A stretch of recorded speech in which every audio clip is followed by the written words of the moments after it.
I'm happy because I know that it's when someone writes, if they were to write, a history of comedy in America in the last third of the 20th century, they'd have to include me. I just know they can't leave me out. That's what I'd like to be remembered as, someone who made enough of a mark that they can't leave him out when they write about it, you know. And for my epitaph on the tombstone, I would like one of two things. Either he was just here a minute ago, or too hip for the room.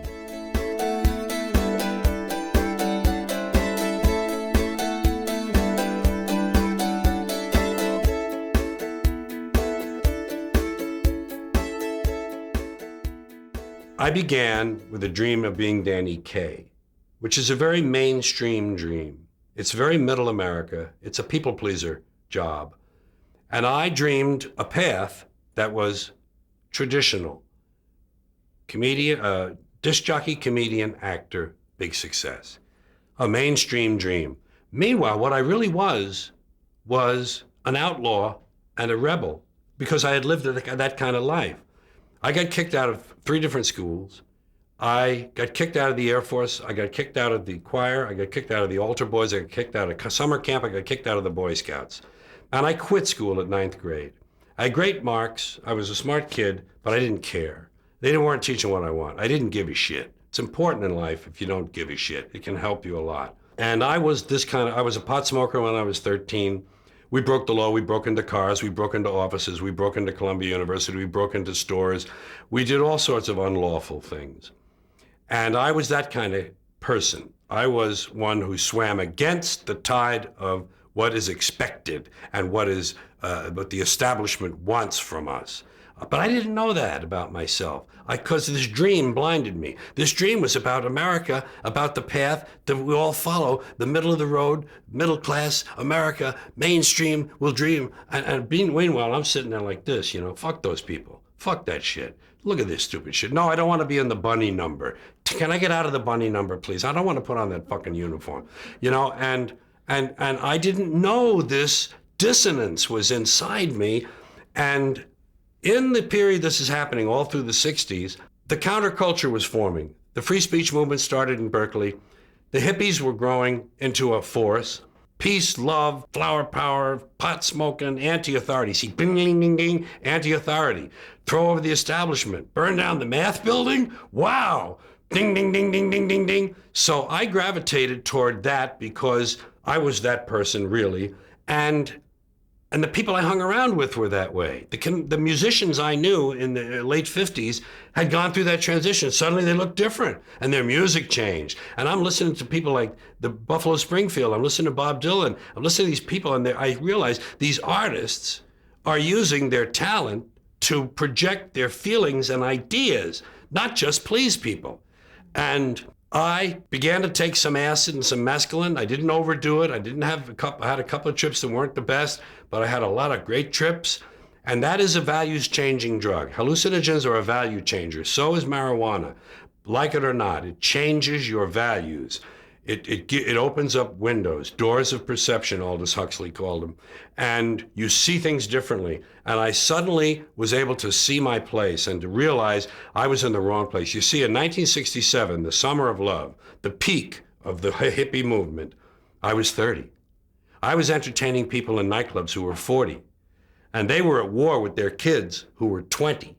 There was a generation war. I was in the middle of it. I was 30, 20, 40. And I said, what the fuck am I doing over here? These are the people that will at least understand me and give me a chance. I was just expanding. I was just expanding naturally. It wasn't forced. I had denied that part of myself, and finally it came into full flower. And I never became a really big success until that.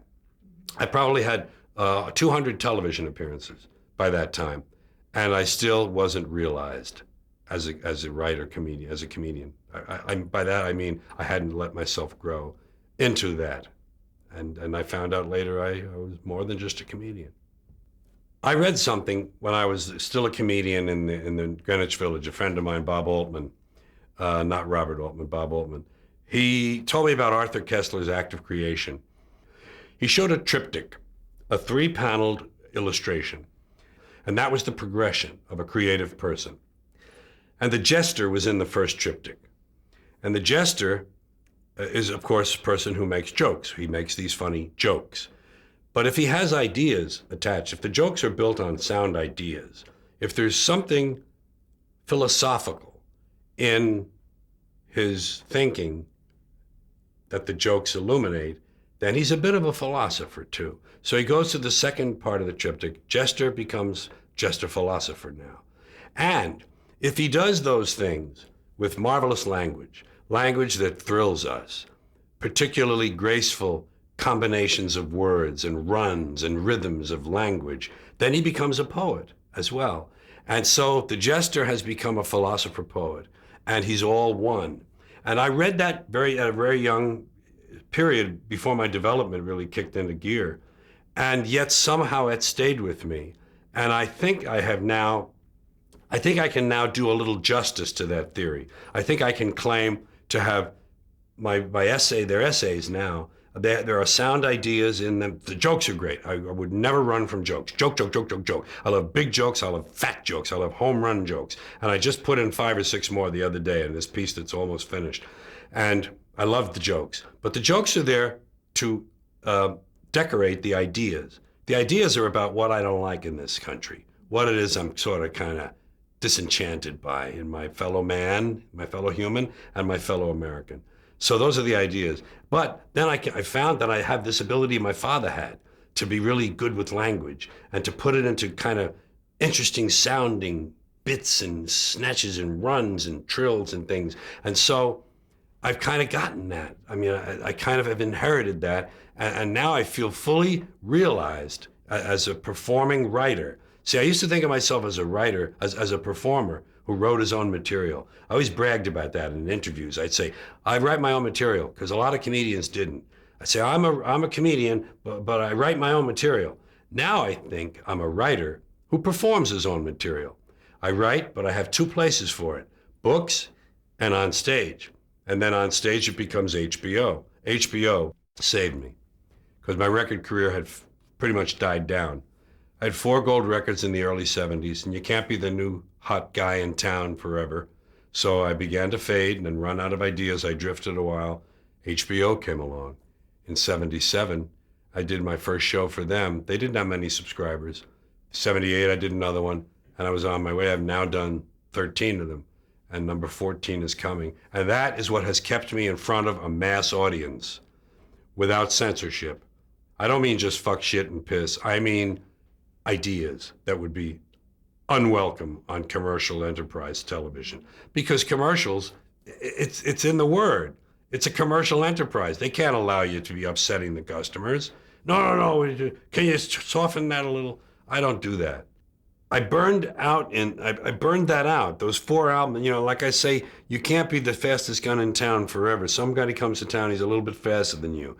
So your day is over. So my album career had faded, and I didn't have a personal vision of myself anymore. I had gone through what I think of as my autobiographical stage. I talked about how when I was a Catholic, when I was a kid, when I was a neighborhood kid, when I was in school, when I was a classroom clown, I talked about my faith, all that stuff. So I had done an autobiographical period, and then I started to get into what they call observational comedy, trivia. Did you ever think? Well, did you ever notice that the second toe sometimes is longer than the first toe, and or that stuff like? You ever take the stuff out in between your toes and put it in a ball and throw it? And these things that have no import at all, but they're universal. See, the comedian thrives on not having to explain the frame of reference to an audience. All you have to do is say, detention. I was sent to detention, and everybody knows what that means. You don't have to go, you can say one word and they're in the world with you. So you look for those universal things if you can find them. And that's what those things served for me. But it was a casting about. It was a wallowing in the backwater of this rush of career success I'd had. I didn't know who I was. I didn't know where to go. That's when I kept doing the Tonight Shows. I kept doing Tonight Shows, and I hosted it a lot of times, maybe 15, I don't know. I hosted it, and I was on the road. See, the Tonight Shows, I could tell people where I was going on the road. And the road made me work hard on things, and HBO Even though I did 77 and 78, HBO didn't kick in for me till 82. That was the beginning of it, really, the third show. Carlin at Carnegie, oddly enough. And then I did one every 2 years, 82, 84, 86, 88, 90, 92. And that's when I learned who I was in that period. HBO fed the box office all across the country. The box office people in the theaters, then they knew about me for HBO. They wanted to see the show. The show got good numbers. I got another HBO. Every 2 years I got an HBO. I did one. It forced me to write and to write because I kept having an HBO on the horizon. 2 years down the road, I'm going to do another one. Got to have a whole new hour. So I would write like a bastard and I would save my files. And I finally got into word processing and I saw what the wonders of moving text. Moving text. You can take the whole opening and put it at the end. You can take the middle and put it at the end. You can split the opening in half and you can do this goes here. You can put the document up 3 times. You can change everything around. It's magnificent. It changed my writing qualitatively, not just quantitatively, that I could write faster and more. It actually changed what I was doing because I had a better command of the material that I had to work with. I could see the whole thing. And I grew up in the 80s on HBO. And in 1992 is when I found my voice. And I realized I was a writer who performed his own material. And I had things to say. There was a long piece in there called The Planet is Fine. The people are fucked. And it was a very good analysis of why it's not important to save the planet. It's more important to save yourself. And the planet may come, the planet's going to be here. We'll go away. We'll go away because we'll fix that up. We'll arrange that. We'll self-immolate. We'll be gone. Dinosaurs had their chance. There was an age of reptiles. Now it's the age of primates. Who knows? Maybe it'll be the insects next. It's not up to us. It's not divinely ordained. We're here on chance, and we're going to go away. And the planet will heal. The planet will heal because that's what it does. It heals itself. It's a self-healing organism. It changes and grows. It'll incorporate all of our dead cities into itself, and it will become something else, but it will still be going around the sun for at least a few more billion years or whatever. So this whole thing, we have to save the planet by not putting diapers in the landfill. That's too short-sighted. It doesn't do anything. You have to change yourself. And we'll never do that because the dollars now, everybody wants a dollar and a toy. Everybody's got a cell phone that'll make pancakes and rub their balls. So nobody wants to rock the boat. Nobody wants to change. Don't change anything. And we're in a nice downward glide. I call it circling the drain. That's what I'm going to call my next book. Circling the drain. And the circles get smaller and smaller and faster if you watch a drain. If you watch a sink empty, and we'll be gone. And that's fine. I welcome it. I wish I could live 1,000 years to watch it happen from a distance so I could see it all. Planet has been through a lot worse than us for a long time. Been through earthquakes, volcanoes, plate tectonics, continental drift, solar flares, sunspots, magnetic storms, the magnetic reversal of the poles, bombardments for hundreds of thousands of years by comets and asteroids and meteors, sandstorms, erosion of all kinds, cosmic radiation, worldwide fires, worldwide floods, recurring ice ages. And we think some aluminum cans and some plastic bags are going to make a difference? Planet isn't going anywhere. We are. We're going away. We're going away. I gave up on this stuff. I gave up on my species, and I gave up on my fellow Americans. I gave up on my countrymen. Because I think we squandered great gifts. I think humans were given great, great gifts. Walking upright, binocular vision, opposable thumb, large brain, making tools. Make tools, large brain, make better tools. Talk, have to like language. You take this, put in here. We learned language, the brain got bigger, language. We grew. We had great gifts, and we gave it all up for both money and God. God and mammon, both. We gave it up to the high priests. It's your job. It's God's will. That's what they say. People say it's God's will. That means God can do anything he wants, so why pray? They say, you pray for something. Okay, he didn't answer my prayers. Well, it's God's will. Well, if it's God's will, why did I even pray in the first place? He's going to do what he wants anyway. We gave it all up to superstition, primitive shit. Invisible man in the sky looking down, keeping track of what we do, make sure we don't do the wrong thing. If we do, he puts us in hell and we burn forever. That kind of shit is very limiting. It's very limiting for this brain we have. So we keep ourselves limited, and then we want a toy and a gizmo and gold, and we want shiny things, and we want something to plug in that'll make big things for us. And all that shit is nothing. It's nothing. We gave it all up. And Americans, who also had great gifts, when you take the theory of democratic rule, self-government, okay, they started off wrong. They owned slaves. They didn't let women vote. They didn't let people who didn't own land vote. Fine. They got off on the wrong foot. But the ideas were good. But we fucking blew that. We polluted it. We polluted it with this stuff, things, material goods, games, gizmos, toys, gadgets, having possessions. He's got a bigger truck. He says, see his truck? It's bigger than mine. I'm getting a new truck. Here's a big truck. Oh, I'm getting that one. That's what, you got a video in it? You DVD too? He don't have a DVD. I got a DVD, Oh, please. Whatever happened? And all of that is what happened, And that's why I'm divorced from it now. I see it from a distance. I give myself a divorce. I said, George, emotionally, you have no stake in this. You don't care one way or another. So watch it. Have fun. You know what? I say it this way. When you're born in this world, you're given a ticket to the freak show. And when you're born in America, you're given a front row seat. And some of us get to sit there with notebooks. And I'm a notebook. And oh my God, did you see that? Did you see what he just...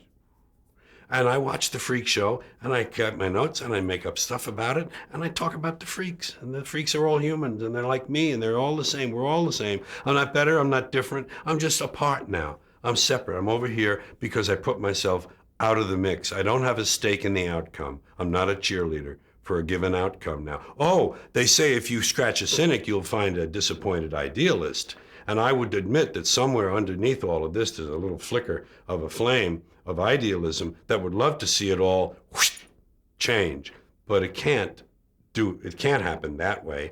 And incremental change, it just seems like the pile of shit is too deep. It seems like there's too much to do.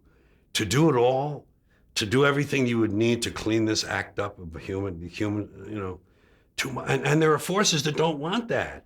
You have big companies, big pharmaceuticals, big oil, big petrochemical, big insurance, big real estate, big agribusiness. All these people feeding each other. They don't give a shit about borders anymore. It's all international. It's multinational. There are no borders. This is obsolete. Someday, if we all lasted long enough, someday there'd be no borders. There'd be one language and one currency. That would happen. But we still, you know what Robert Anton Wilson said? Every border in Europe is an arbitrary line where two groups of bandits grew tired of fighting and decided to rest for a while.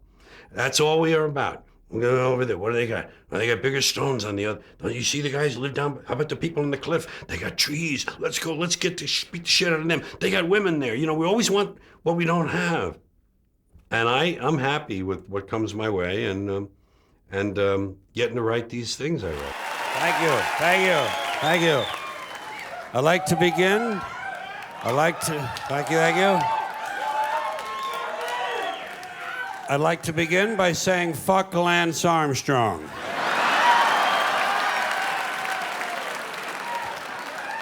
Fuck him and his balls and his bicycles and his steroids and his yellow shirts and the dumb, empty expression on his face. I'm tired of that asshole. And while you're at it, fuck Tiger Woods, too. My mother went through an interesting transition with all this. We lived on the same street as my church and my school, Corpus Christi School, and we had these wonderful nuns that I described to you, Sinsanawa Dominicans. All of them had master's degrees in education from secular institutions. Our pastor insisted on that. We were an experimental Catholic parochial school. We were not traditional discipline mills like you hear about with the rulers and the beatings and the nuns, and we didn't have that. We had a lovely place, a garden. And these nuns walk around the neighborhood on their daily afternoon walk. They go two at a time. It's a famous old cartoon. The two nuns are coming, and the drunk is walking down the street, and they walk around, and one each walks around him, and he says, how did he do that? And, they're always in pairs. Now I'm on The Tonight Show a lot, and now my album is out, and I'm doing the dirty words. The two of the nuns, my mother sees them as she's out herself on a walk. They said, "Oh, Mrs. Carlin, isn't it wonderful about George? He's doing so well, and he's on Johnny Carson, and the album is..." And my mother, ever the, let's call her hypocrite with lowercase letters, okay? She's just a little bit fake at times. She says, "Oh, I know, sister, but oh, the language. Oh, the awful language, sister, oh." And they said, no, Mrs. Carlin, you have to understand. He's doing that for a purpose. He's trying to show that the words themselves aren't really harmful. It's what's behind the thought behind them that counts. So it's really okay and everything. She said, oh, I see. And from then on, my mother was okay with this stuff. She had gotten the imprimatur from the church. Let it be printed. Let it go forward. This is good. The church approves. She got that from them. And then she became the star's mother. And she was, God bless her, I love her so much. She, on the Broadway bus, on the way to work, she would say to someone, "Have you heard the comedian George Carlin? He's going to be on Johnny Carson this week. You Tuesday night, now you watch. That's my son." "Oh, your son?" "Yeah, my mother. I'm doing my mother now, telling the story back to me." She's very proud.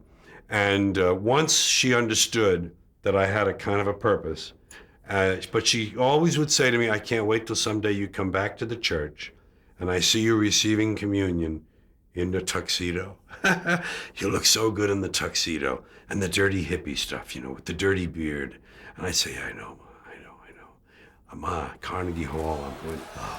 And she went there and she was aghast. I mean, she was ashen afterward in the dressing room because she was still getting used to this idea that I was being rewarded for this bad language, anti-religious attitude, anti-business. She was from the business world. She loved the advertising business. I was going to be her white hope, the great white hope. "You'll be in advertising someday. You go to college and you'll be just like Mr. West in my office. You'll be in advertising." And I couldn't bear the thought of any of that. But I didn't tell her that. I just went my way. But she held these things in special regard. And here I was tearing them down. Very difficult for her. Reminds me of something my first grade teacher used to say to me. Little lady. She used to say, "You show me a tropical fruit and I'll show you a cocksucker from Guatemala."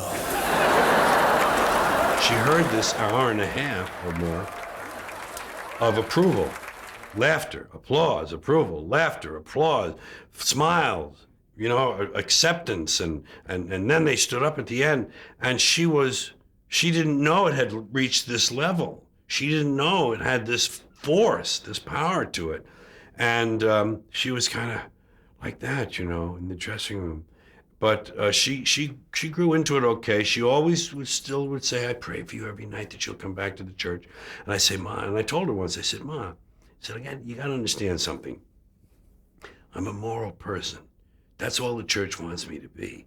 I don't have to go to a building once a week to be moral.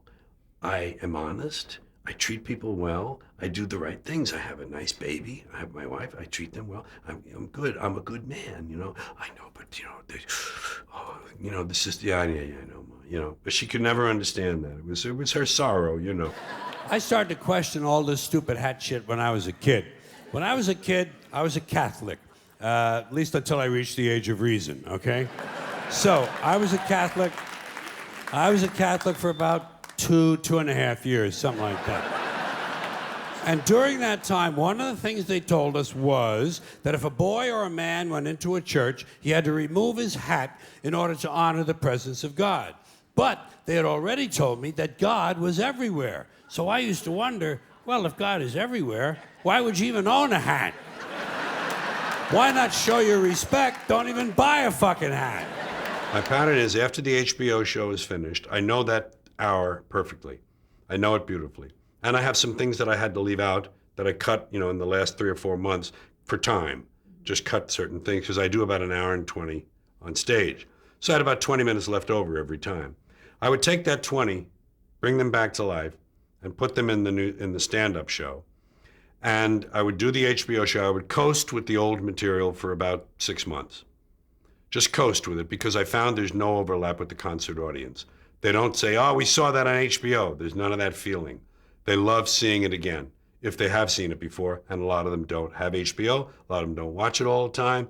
A lot of them, there are various reasons people in the audience didn't see a show, and there are lots of them. So they love seeing the material, and the laughs tell me they haven't heard it.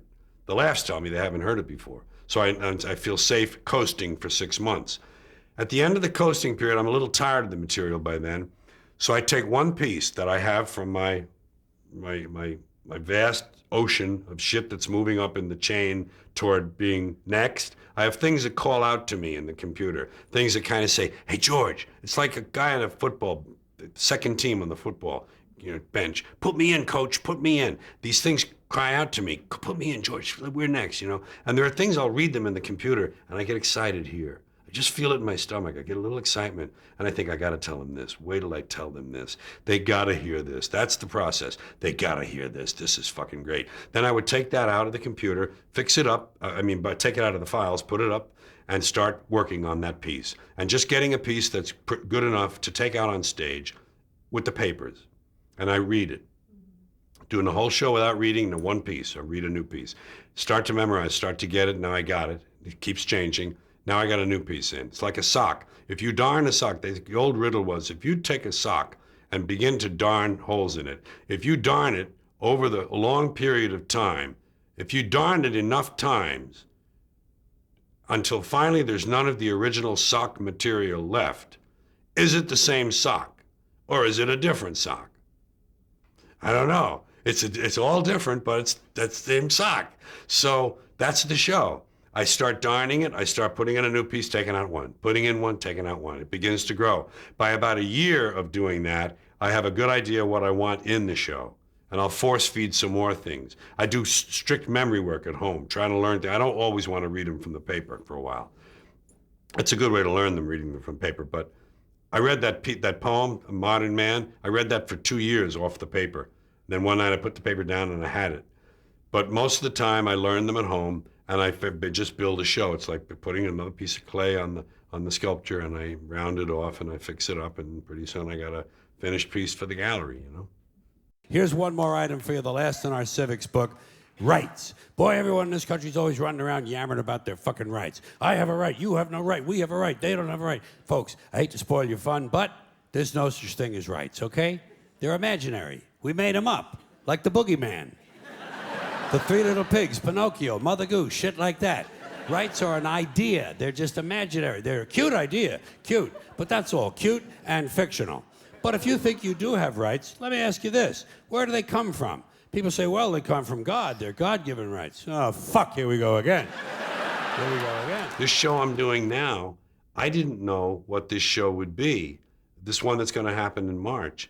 It's called It's Bad For You, which is the last part of a sentence it's all bullshit, folks. It's all bullshit and it's bad for you. And I'm talking about bullshit in America.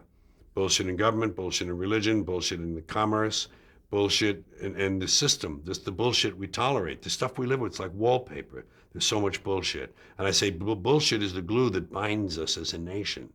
It's like the strong nuclear force in an atom. And I have all this stuff. And the last part is all about God bless America, proud to be an American, swearing on the Bible, taking off your hat when a flag passes by, and rights. Everybody thinks they have rights. And I tell them why they don't have any rights. Because your rights can disappear so they're not rights, they're privileges, like staying up late to watch television on a school night. You have a bill of privileges, not a bill of rights, a bill of temporary privileges. And I do this wonderful whole thing. It's about 12 to 15 minutes long, this breaking down proud to be an American and God bless America and swearing on the Bible. It's just fun to go after these things that no one's really thought much about. We just take them all for granted. Oh, yeah. So I swear on the Bible. Well, suppose the Bible's upside down. Does that count? Suppose it's backwards. Suppose it's both. Suppose some of the pages are missing. Suppose it's a Chinese Bible or a Braille Bible.